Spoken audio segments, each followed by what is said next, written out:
আসসালামু আলাইকুম, সবাই কেমন আছেন? আশা করি সবাই ভালো আছেন। আলহামদুলিল্লাহ, আপনাদের দোয়ায় আমিও ভালো আছি। অফিসে আসার পথে প্রায় চলে আসছি। অফিস তারাবো ব্রিজ পার করলাম। সামনে সোজা যদি যাই তাইলে ঢাকা যাত্রাবাড়ি। আমি হাতের বাম সাইড দিয়ে চলে যাব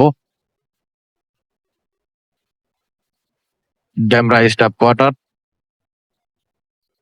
মামারা বসে রয়েছে দেখেন। এইখানে মামাদের অভাব নাই, যাদের মামা নাই তাহলে ডেমরা স্টাফ কোয়ার্টারের দিকে আসতে পারেন। এখানে মামার কোনো অভাব নাই। মামারা সব বসে থাকে আপনাদের অপেক্ষায়, বাইকারদের অপেক্ষায়। চলে আসছি আমরা স্টাফ কোয়ার্টার। এই জায়গায় প্রতিদিন একটা সিগন্যাল পাই।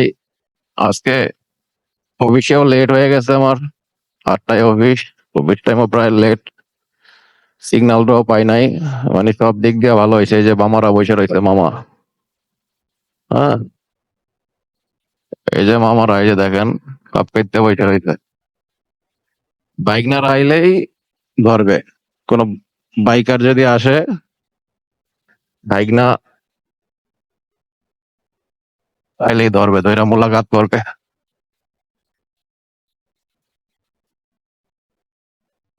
তো যারা ডেমরা রোডটা ইউজ করেন, মূলত স্টাফ কোয়ার্টারের রোডটা ইউজ করেন, সবাই হেলমেট ইউজ করবেন।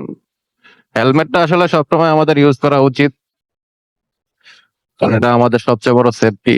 আমরা যদি কোনো দুর্ঘটনার শিকার হই, আমাদের অন্য কোথাও চোট পাইলে আমরা এটা হয়তো বা কত আহামরি কিছু হবে না, হালকা পাতলা চোটে, কিন্তু মাথায় যদি আমাদের হালকা চোট লাগে তাহলে কিন্তু আমাদের জন্য এটা অনেক বড় ক্ষতি হইতে পারে। এই জন্য সবাই রিকোয়েস্ট করব, আর আমি নিজেও চেষ্টা করবো সবসময় হেলমেট পরে বাইক রাইড করার। আর যারা এই রোডটা ইউজ করবেন তাদের উদ্দেশ্যে বলা যে সবসময় গাড়ির কাগজপত্র নিয়ে আসবেন সাথে, কারণ এইখানে অনেক ট্রাফিক পুলিশ সার্জন থাকে সব সময়।